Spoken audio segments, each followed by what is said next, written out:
Eccoci qua, allora riprendiamo la linea dall'azienda Sasse Rami, per esempio, che Sasse Rami, vi ho detto prima, e Sasse più Rami sono due aziende che Veneto Agricoltura ha qui a Ceregnano in provincia di Rovigo, quindi qua siamo nell'azienda Rami, ecco l'azienda Sasse, diciamo questa è più lontana dal centro abitato di Ceregnano, l'azienda Rami è più vicino. Allora, io sono Mimo Vita, sono qui con Lorenzo Furlan e con Marco Martello, riprendiamo il discorso generale che stiamo facendo sull'irrigazione di precisione, appunto terzo incontro sull'irrigazione di precisione che Veneto Agricoltura ha previsto per cercare di approfondire i temi per quanto riguarda l'orticoltura, quindi l'azienda Po di Tramontana Rosolina, vi ricordate, l'abbiamo fatta a metà luglio, poi dopodiché a metà giugno, scusate. Dopodiché abbiamo fatto un altro incontro sull'azienda Valle Vecchia che è situata tra Caorle e Bibione nel Veneto orientale, come si dice, o nell'Alto Veneziano, come volete, comunque vicino a Friuli Venezia Giulia. Lì abbiamo cercato di capire le tecniche e l'importanza dell'irrigazione di precisione con le grandi colture. Qui adesso invece a Ceregnano, in provincia di Rovigo, in pieno Polesine, cerchiamo di approfondire alcune novità.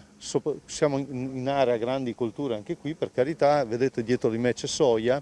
A proposito di dietro di me c'è il Ranger, mi piace chiamarlo il Low Ranger perché è da solo in questo momento, ma il Ranger sta lavorando, non so se le immagini riescono a mostrarvelo, sta lavorando, peraltro dopo cercheremo di approfondire. Gli spruzzi che vengono proposti dal Ranger non sono omogenei, cioè non è che tutti gli ugelli emettono la stessa quantità di acqua, e questo già è interessante. L'altra cosa interessante che voi non percepite, forse sentite un rumore, ed è il rumore del motore del Ranger che sta spostando, ecco questa è l'altra novità, è in movimento il Ranger, leggerissimo, però piano piano si sta allontanando da noi e il motore appunto ha questa funzione. Allora torniamo con Lorenzo Furlan, vi dicevo, Marco Martello, dopo chiederemo a lui alcune cose sulla macchina, ma Lorenzo Furlan, facciamo un attimo di sintesi ma con una battuta. Cosa sta facendo il Ranger in questo momento e perché? Sta bagnando, ma sta bagnando in modo differenziato in base a una mappa di prescrizione che è stata introdotta nella centralina del Ranger stesso. È possibile variare in modi diversi con la velocità, chiudendo delle sezioni del Ranger, e questo lo si può fare in modo del tutto automatico, avendo studiato bene ovviamente prima il problema, utilizzando le mappe di prescrizione. E questa è la filosofia dell'irrigazione di precisione. Esattamente, che come diceva il mitico Mimmo, a Valle Vecchia ha visto le grandi culture ma irrigate con la microirrigazione, quindi soluzioni di irrigazione di precisione utilizzando la microirrigazione, le manichette e le ali gocciolanti, e in questo caso invece estensioni più grandi, macchine, più disponibilità d'acqua di buona qualità, in grande quantità disponibile, ma sempre da risparmiare, in maggior quantità rispetto a Valle Vecchia, ma sempre da non sprecare. E qui non sprechiamo non utilizzando le manichette, ma utilizzando delle grandi macchine come Ranger. Sì, ricordo che qui all'azienda Rami di Veneto Agricoltura c'è l'acqua, ce n'è tanta, se vedete appunto ci sono tutti questi canali che portano l'acqua che arriva dal Piave, se non ricordo mai, no? Da dove arriva? No, dall'Adige qui. Dall'Adige, giusto, che stupido. Siamo da un'altra parte. Siamo da un'altra parte, siamo un po' distanti, quindi arriva da Mormora e si certo, assolutamente, allora che arriva dall'Adige, quindi acqua anche per questo di buona qualità, mentre a Valle Vecchia, come vi dicevo, Veneto orientale, al confine con il Friuli Venezia Giulia, non c'è acqua perché Valle Vecchia è una bonifica, quindi è un'isola, difatti è tutta circondata dal mare, è un'isola, non ha acqua, e quindi lì il tema dell'acqua è particolarmente, l'acqua dolce, attenzione, è particolarmente importante. Marco Martello, allora tu adesso hai messo in moto la macchina, sì. e quindi diciamo cosa ci aspettiamo da questa macchina? Allora, niente, adesso come vedete, appunto come diceva anche Mimmo, adesso ci sono delle zone del campo che si vedono gli irrigatori ad accendersi ad intermittenza. Per fortuna non è un problema della macchina, quindi non stiamo irrigando male, ma stiamo irrigando con sistema di irrigazione di precisione.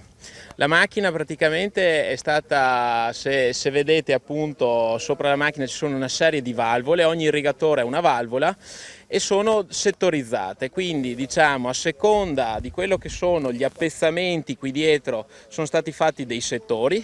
E la macchina come funziona? Funziona che applica i millimetri in modo differenziato, quindi in base a una mappa di prescrizione caricata all'interno del pannello.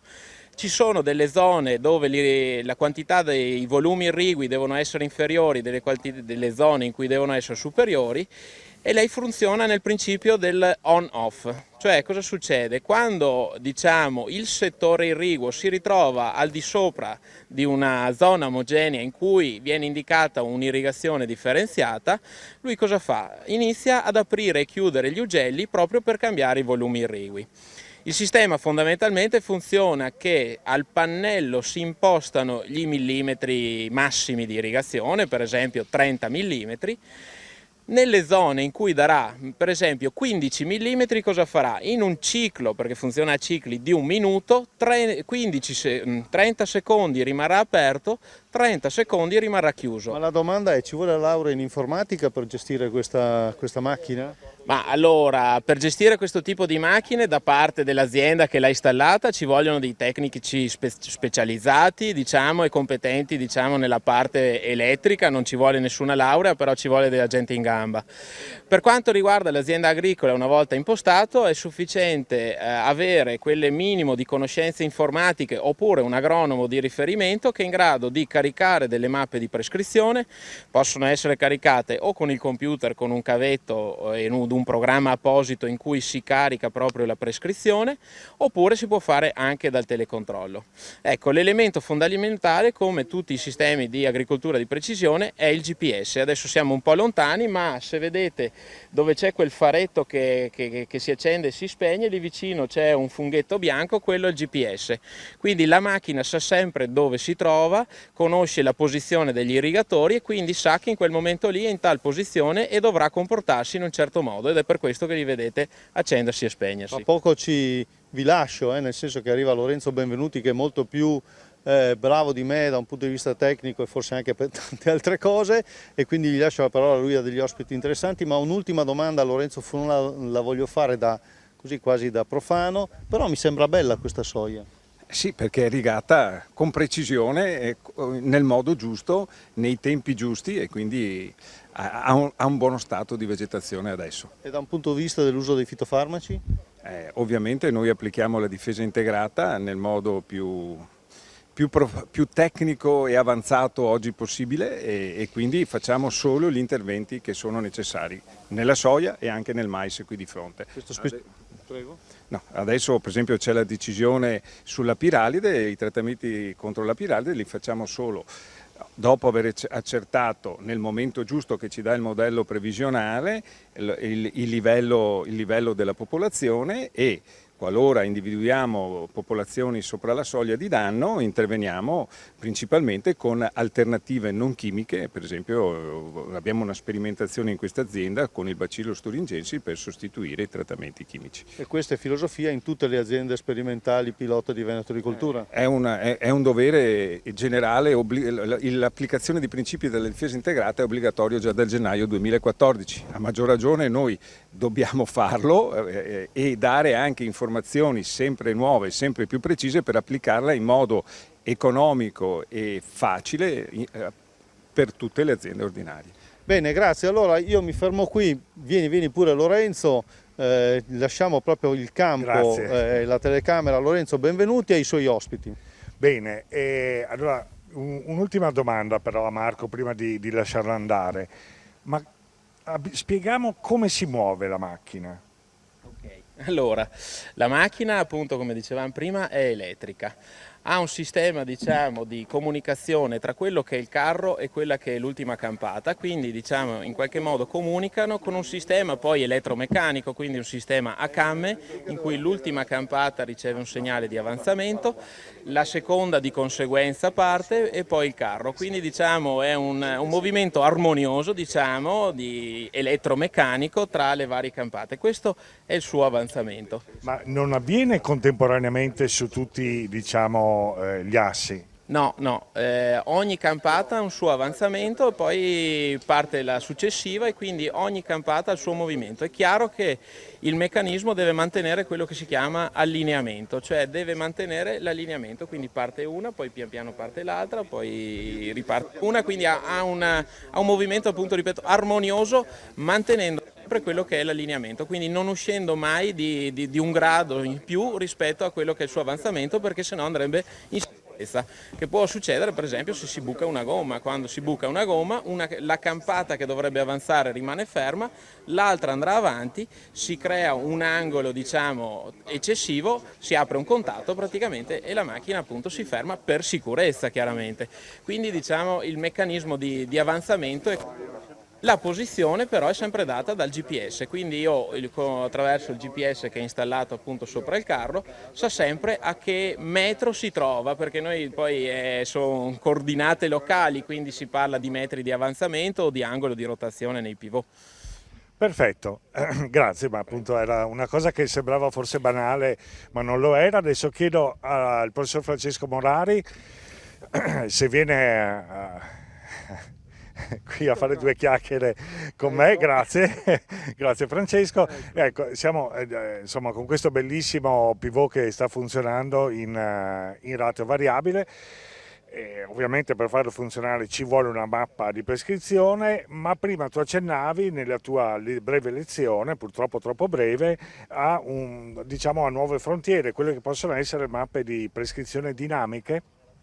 Sì, allora classicamente il sistema viene gestito con delle mappe statiche, cioè sono delle mappe dove le aree non cambiano, quindi durante la stagione e molto spesso anche durante gli anni.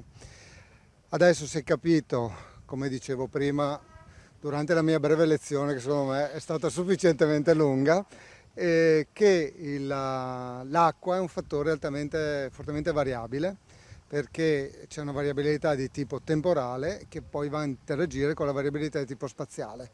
Quindi zone per esempio sabbiose che in un determinato anno si comportano in un modo, in un altro nel modo opposto e via dicendo. Ormai mi sembra di capire anche dalla sperimentazione e dalla ricerca che ci si sta orientando invece verso la creazione di sistemi in grado di identificare delle zone dinamiche, cioè delle zone che durante la stagione culturale variano e quindi è possibile delineare zone dinamiche, zone che riescono a considerare il fatto che in un determinato preciso istante la cultura si comporta in maniera diversa in alcune zone rispetto alle altre. Ora, per far questo non è semplicissimo e sempre più l'agricoltore dovrà affidarsi anche non dico ai droni, ma perlomeno ai satelliti. Stanno uscendo sul mercato dei software che sono in grado appunto di considerare questa dinamicità. Io penso che nel giro di qualche anno avremo delle applicazioni consistenti e soprattutto utili, ecco, per gli agricoltori. Sì, presumo che la sfida sia poi semplificare la cosa per l'agricoltore in modo che in qualche modo questo aggiornamento continuo della mappa avvenga in modo automatico, che non lo costringa a fare quelle cose che insomma io stesso talvolta ho un po' di difficoltà, no? Cioè ci sono magari chi è più portato per smanettare, eccetera. Assolutamente. Avevo colto un altro passaggio nella tua relazione che mi aveva incuriosito, cioè dalle prime prove che avete fatto anche diciamo con sfondo economico sembra che i maggiori risultati dell'applicazione del ratio variabile con l'irrigazione possano ottenersi, sempre di tipo economico, diciamo in anni con medio-bassa piovosità, ma non negli anni di peggior siccità. Ci vuoi spiegare questo? Tanto se ho capito bene, poi... No, sì, più o meno. Sì, no, è così. Cioè, il ratio variabile sfrutta soprattutto quella che è la diversa capacità che ha il suolo di trattenere acqua e, se vogliamo, soprattutto nei nostri ambienti con falda superficiale, anche eventualmente di trasmettere attraverso risalita capillare. Allora cosa succede? Che quindi sfrutta la capacità che ha quindi la pioggia poi alla fine di riempire o meno contenitori di diversa dimensione, diciamo di capacità inferiore per quanto riguarda l'area sabbiosa, mentre di capacità maggiore per quanto riguarda invece la zona più a tessitura fine, argillosa, medio argillosa e via dicendo. Quindi cosa succede? Se la stagione è molto secca e quindi non riempie questi contenitori, cosa succede? Che l'agricoltore dovrà irrigare in quel momento, cercando di soddisfare al massimo quello che è la richiesta evapotranspirativo, però praticamente sfruttando solamente quelle che sono le capacità che ha il pivot o il ranger di fornire acqua, e quindi non invece andando a sfruttare la variabilità del suolo e la variabilità quindi di questi contenitori di trattenere più o meno acqua. Sì, perché la siccità è così forte che li svuota e quindi praticamente azzera la variabilità, ma nel senso negativo. Ecco. Ecco, sì, molto interessante. Quindi diciamo sì, i vantaggi maggiori si potrebbero avere proprio negli anni in cui, forse come questo che diciamo ha avuto... Piove prima e dopo. Piove prima Esatto, e dopo. esatto, sì sì. Cioè in realtà abbiamo bisogno di studiare un po' più, diciamo, approfonditamente questi aspetti dinamici. Ecco, diciamo che comunque la parola d'ordine per il futuro sarà dinamicità, e quindi sì, bisognerà un po' considerare questa variabilità temporale. Prima con l'associazione delle bonifiche ha introdotto un discorso anche con che qui pare, ma volevo provocatoriamente, diciamo, mettervi in confronto, tu che sei un grande valorizzatore della risorsa e lui che è un fornitore di acqua ci viene a dire, vieni vicino, ci viene a dire sì, però quando in certe condizioni noi sprechiamo dell'acqua, in realtà quello spreco serve a mantenere il paesaggio, cioè a irrigare il paesaggio, a ricaricare le falde, a bagnare quegli spazi che sono contermini all'agricoltura e che ospitano poi di fatto cosa? La biodiversità vegetale e animale residua della nostra regione. Ecco, intanto chiedo a te se ho detto bene e se vuoi aggiungere qualcosa mi farebbe piacere. Allora, sicuramente hai detto benissimo, nel senso che badi bene, nel senso, è un discorso complesso, di certo il mondo dei consorzi non è contro l'innovazione in irrigazione ed anzi si stanno investendo, come abbiamo visto prima, ingenti somme per arrivare a strutturare l'irrigazione e per renderla più efficace possibile. Però diciamo il termine spreco idrico è un po', diciamo, ci ferisce un po', nel senso che il paesaggio così come lo conosciamo, che è generato da un agroecosistema che è consolidato proprio in virtù delle pratiche irrigue, tanto più nel nostro Veneto, no? Che diciamo, naturalmente sarebbe un acquitrino, diciamo,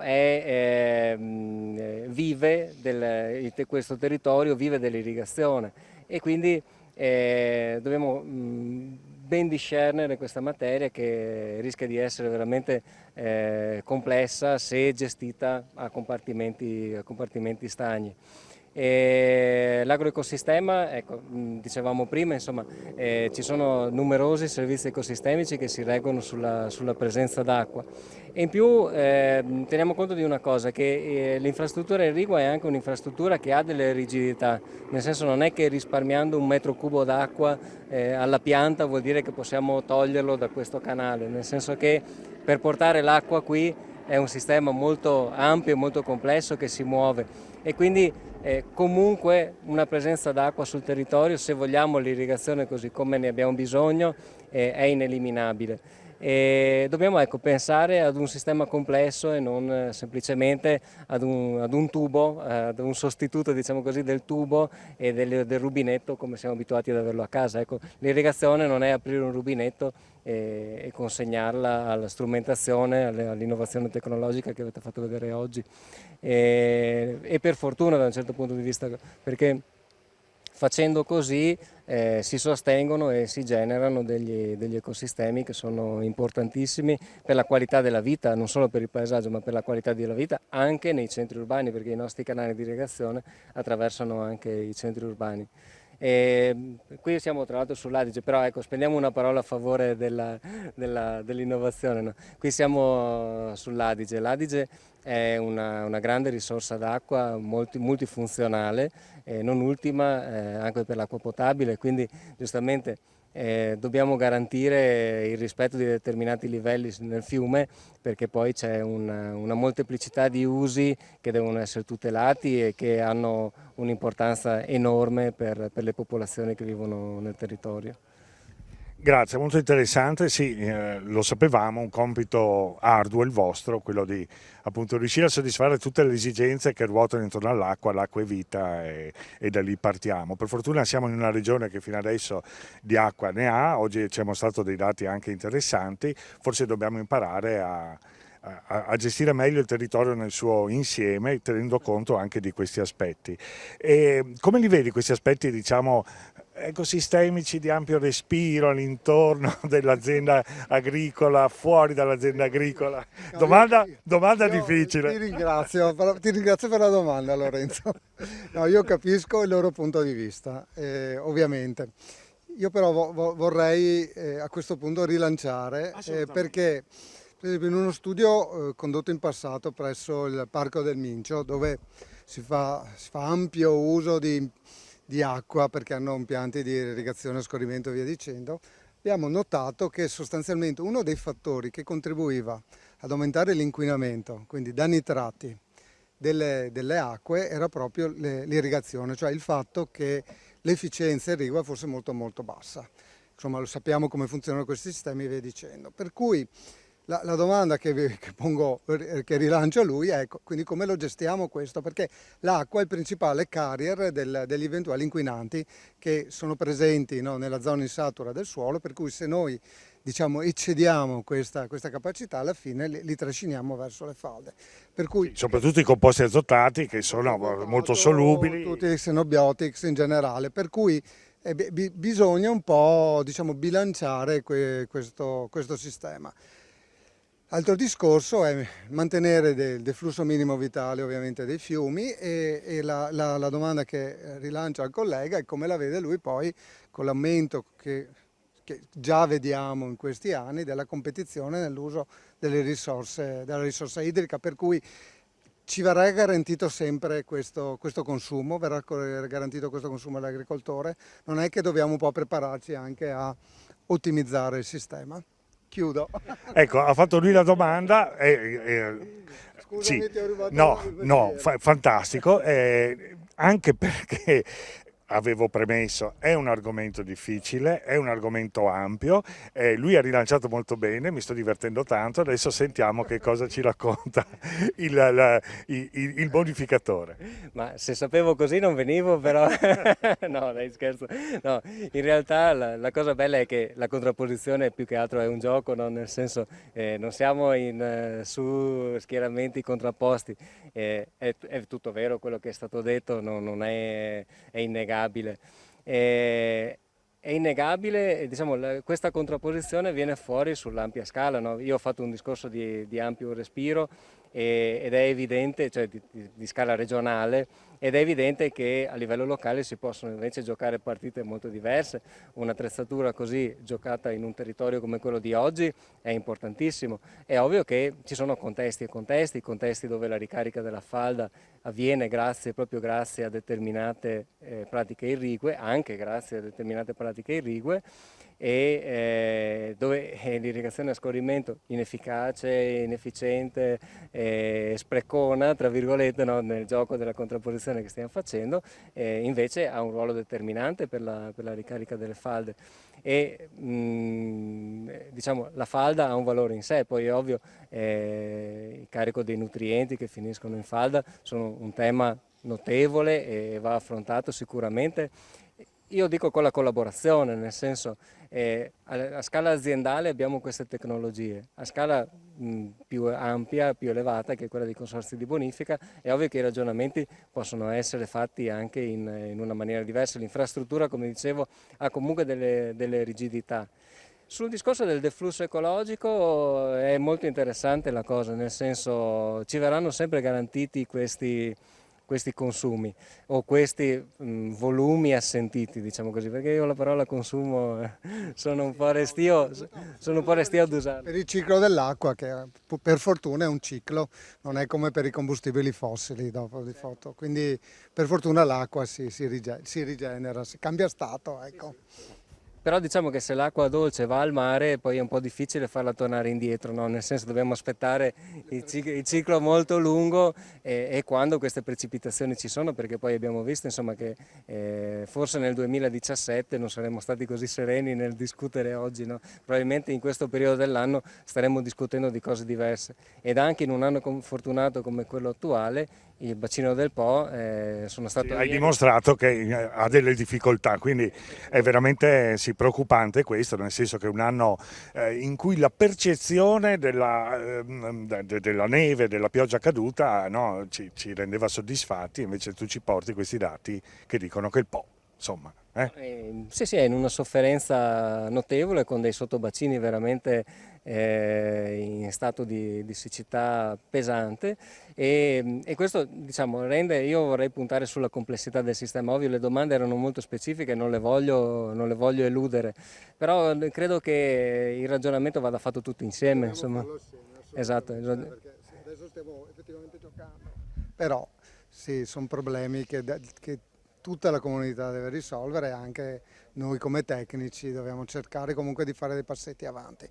L'unica cosa è passare dall'ottica dell'emergenza a un'ottica di pianificazione. Questo perché è successo nel 2012, nel 2000 sì, mi viene in mente assolutamente anche il 2013 anche forse, o no, sì.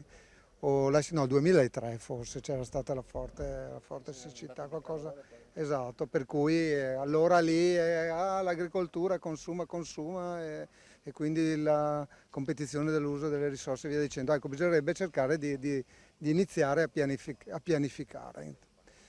Sì, avere anche in caso dei piani di emergenza, imparando dalla California che quando arrivano gli anni difficili interrompe e impedisce l'uso delle acque ai fini per il giardinaggio e in certi bacini anche per l'agricoltura pur di garantire l'acqua poi civile, per l'uso civile. Ecco, su questo come Ambi Veneto partecipiamo in qualità di portatori di interessi ovviamente agli osservatori per la disponibilità idrica sia del bacino delle Alpi orientali che del bacino del Po e anche ovviamente nelle altre autorità distrettuali, ma sono più lontane da noi quindi non ci riguardano da vicino e diciamo portiamo la voce dell'interesse agricolo in questi contesti però diciamo a partire dal 2017, anno in cui si è camminato tra Rovigo e Padova senza la presenza del fiume, no? Nel senso abbiamo attraversato a piedi l'Adige, in avanti un grande sforzo è stato messo in campo anche nei nostri territori da questo punto di vista e le autorità di bacino stanno perlomeno tentando da avere un'ottica pianificatoria nella gestione delle risorse, anche perché poi gli usi aumentano sempre, no? Abbiamo tra gli ultimi anche gli usi turistici, i laghi di montagna sono nati con investimenti irrigui e sono in realtà adesso anche delle attrazioni turistiche importantissime, ma anche diciamo, i percorsi ciclopedonali che anche con l'avvento no, di queste biciclette nuove che vanno in tutti i contesti, la gente vuole percorrere gli argini dei fiumi e vuole vedere acqua nei canali, insomma. Quindi ci sono tante cose che sembrano banali ma che poi fanno parte dell'economia di un territorio che devono essere ben tenute presenti. Benissimo, allora io vi ringrazio entrambi